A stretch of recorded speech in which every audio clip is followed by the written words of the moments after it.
ঢাকা শেরেবাংলা নগরে বিশাল জায়গা জুড়ে যে স্থাপনাটি গণভবন নামে পরিচিত, সেটি নিয়ে বিতর্ক বেশ পুরানো।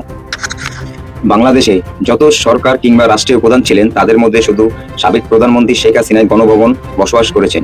এছাড়া অন্য কোনো সরকার কিংবা রাষ্ট্রীয় প্রধান সেখানে বসবাস করেননি, যদিও নানা বিতর্ক রাষ্ট্রীয় কাছে গণভবন ব্যবহার হয়েছে। শেখ হাসিনা পদত্যাগ করে ভারতে পালিয়ে যাবার পরে গণভবনের ভেতরে ঢুকে বহু মানুষ ভাঙচুর ও লুটপাট চালিয়েছে, যেটা বাংলাদেশের ইতিহাসে নজিরবিহীন।